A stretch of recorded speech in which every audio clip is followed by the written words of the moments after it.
Okay, back in the ring, the MP Nation podcast with Matt, myself. Now, let me just tell you, from a football player standpoint, striking is incredibly important, okay? But, you know, it's kind of almost an infight. Like, I want to make sure that you're close enough to me, because the one thing I don't want to do is I don't want to get out. Because when I get out, I get over my toes, and when I get exactly. So now I lose leverage. So the biggest thing about striking as a football player is when you come into me, I want to come from a low to high plane, create hips, knees, and everything to be able to strike you up. And now I'm creating leverage. So as you come into me, I'm striking up and I'm moving your inertia, not only coming forward now, but through the top of the stadium. And then I create the leverage and I win. Nice. So from a striking standpoint for you guys, kind of take me through your style and what you're trying to accomplish when it comes down to hitting people. Well, my personal favorite way of striking is on the inside, but with knees and elbows. So when I want to grab someone, I want to manipulate their body from the inside. So without the pads, I'll show you kind of little idea. So when I come in, the first thing I'm going to look to do is grab biceps here. Okay. So now you're basically, I have a lot of options. So if you bring your hands on the inside, then I bring this over and I have an elbow. You come on the outside, then I have an elbow here or here. If you bring your arms up and try to look for my head or anything like that, right, or get extended, then I have a knee here. If you try to bring your arms in and try to, grab my hips or anything for like a shot, of course my knee's gonna, get your head as your head is coming down. So that is my personal style, and that's going to be basically anywhere you go, you're going to get screwed up. So my idea is to get you off balance. So if I would come here, I'll just show you one technique. This is probably one of my signature techniques, I would say. Okay. So as soon as I walk in, I'm going to walk in and square my feet up to you, and I'm going to grab one bicep right here, and I'm going to grab your head right here. Right. And then I'm going to knee right here to the inside of your thigh. And as I do that, I'm gonna push, I'm gonna pull, and that's gonna knock you off balance. Oh, just to right there. Now that you're off balance, now I have a plethora of pleasure. See, it's the knees and the elbow thing that got me, because I feel, as a high school wrestler, I felt pretty good, like right here, right? Yes, I feel good there. Yeah. But see, one of my big things, even when you have me right there, right? See, I can tell, I can feel that I'm open, right? Yeah. See, it's a whole different thing. Yeah. Because my biggest move, and I pinned a ton of guys with this, was when we tie up here, I get you pushing here, and then I just give you the lateral drop. So I'm here, right? Yes, beautiful. Right? I feel it. But I want to go. But my issue right now is like, I'm now tying up with you going, all right, protect myself, stay away from the knee, you know what I'm saying? Yeah. So it's hard to get inside without giving something up. Exactly. So one of the things you would do right here, so you like, okay, I'll go to you. So you like here, right, and then you're gonna go for the drop here, right? When you're here, all you have to do is use this for a little bit of space instead. Right. Now you have this, you pull the head here. You can do your shots here, right, things like that. Or if you're really good, you can just hold right here. Right. And then you're going to push back into me. Or I'm going to try to. Well, if you can get that, right, it's different, but yeah, you guys, see, there's a lot of. Yeah. So from a practice standpoint, how do you guys practice? Like, you put the gear on, but you're out here wrestling, you're grappling. Take me through some of the training stuff that you guys do, because obviously. Well, hitting these pads is a big one. Okay. Show you some pad stuff here. I'll show you an elbow. How's that? Yeah, perfect. Do you want me to hold it? You want to throw the elbow and have me hold it? I don't really know what I'm doing, but yeah, we can make that work. I'll show you how to do it first. Okay. All right, good. So we'll do a combo. We're going to do an up elbow to a down elbow. So being in our stance, with our hands right here. For the up elbow, we're going to comb our hair. Okay. Or put the pencil behind the ear. That's what I like to call it. I'm going to step in. I'm going to hit this pad with this one. As my up elbow. Right. So in a real life situation, this is great for self-defense, which is what I like to show for regular everyday people, right? We're staying here, we're in a self-defense situation. This is a common scenario, right? We're here, we're about to fight, right? Right. And you want to grab me or something, boom, I just go right there. Right. It's very common. So that's why I like this one a lot for one. So I just step in, just move my feet at the same time. one thing I like to do is bring this foot back, bring this foot forward so my feet come together, and then right there. The second one will be a down elbow, so this is gonna finish it. So I'm gonna lift your head, and now I'm gonna knock your head off. So that'll be on this pad. Okay. So lift the head, knock it off. So for the second one, I'm gonna put my hand right along the center of my chest so that I get as far up as I can on my shoulder. You have to kind of learn how to work your shoulder flexibility like this, because what you want is not this. What you want is this. That's how you get a cut. That's how you slice someone open. So with the feet, I walk in, boom, boom, boom. Dude, that You can do that? well, I don't know, but I can feel the actual power, especially of the down. I mean, I can feel both, but you can feel the power of that shot. Yeah. And it's something. I mean, it's hard to create power when you're here, you know, but I can see that as being incredibly powerful. Yeah, I mean, I can feel it on the. Especially once you get your shoulder real loose like this. Once you learn how to throw your strike like this, right? Because you have a lot of power in all these muscles right here, right? Right. When people try to turn, that's what your opponent's going to see that and feel it. He's like, boom, he doesn't even know that comes. When you do this, he sees your whole body moving. Right. And he's he like, can defend himself, and it takes a little bit more time. Maybe, That's the other thing is the whole quickness of.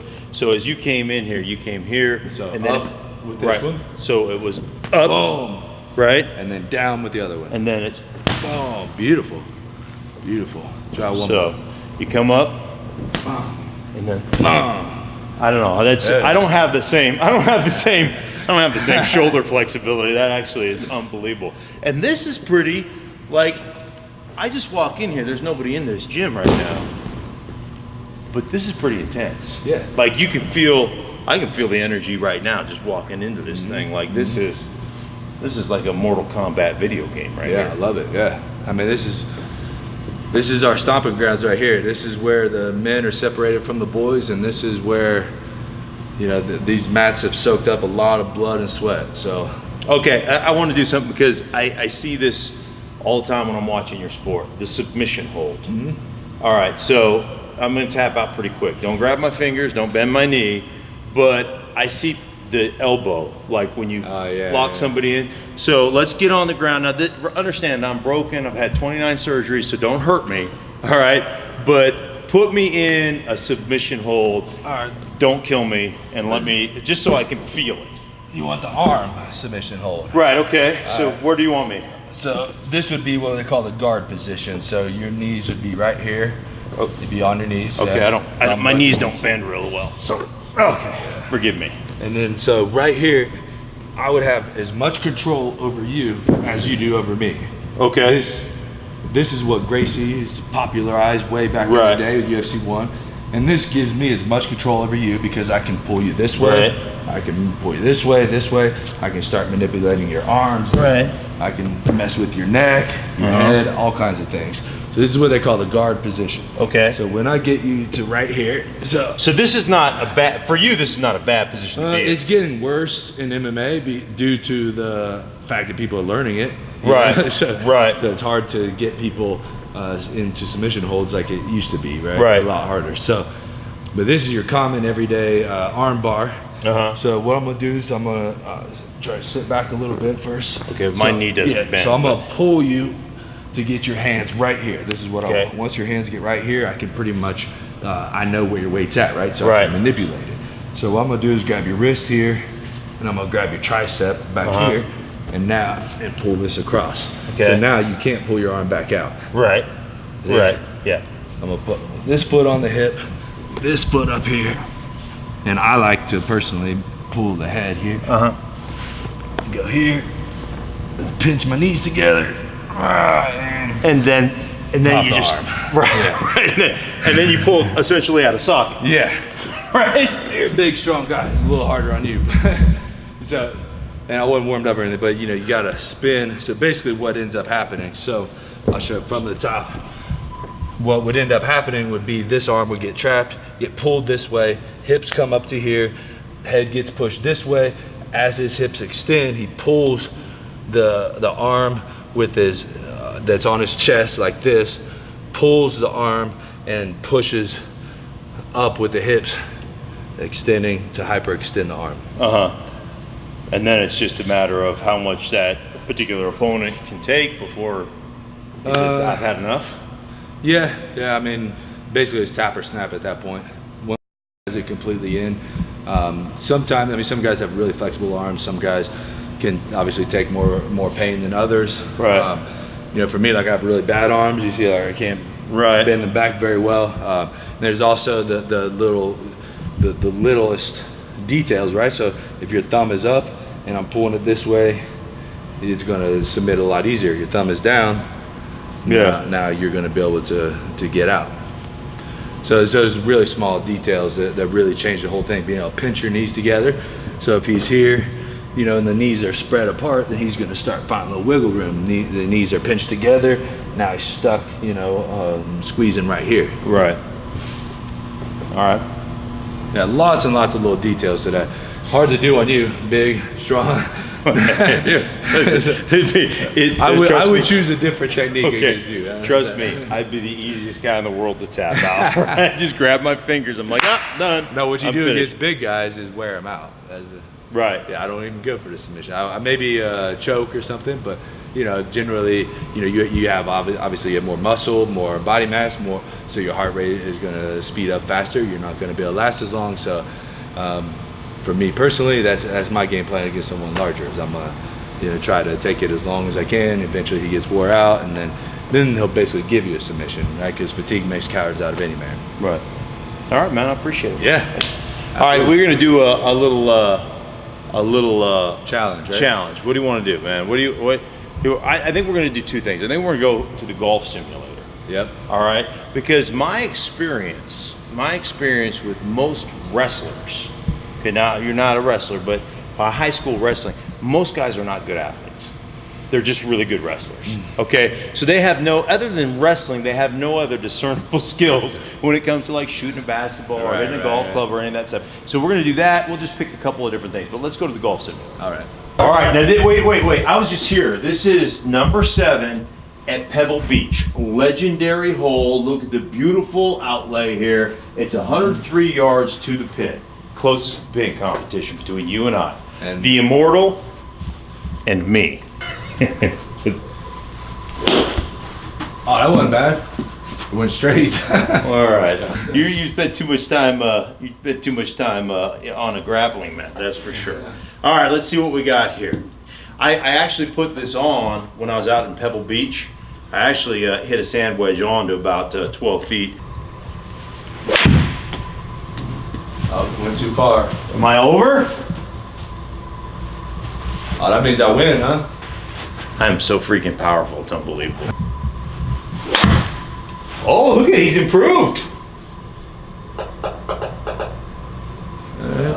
Last one. And then I'm gonna spend the rest of my day in here getting better at golf.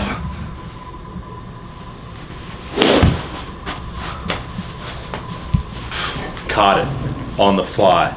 That's the kind of athlete that I am, right there. Tell me you guys who wrote this off as a business expense. You guys are. I didn't know you're supposed to bend your knees. Oh man, son of a bitch. Dude, I gotta get one on the fucking green, right? All right. Oh. Oh, there we go. Get on! There we go. Oh, he landed on it. Yes. That rolled over, but I'll give you that. I'll give you that. That's a good shot, man. Well, what else you guys want to do? Want to throw one? See if we can throw one into the hoop. Oh! I might have a chance to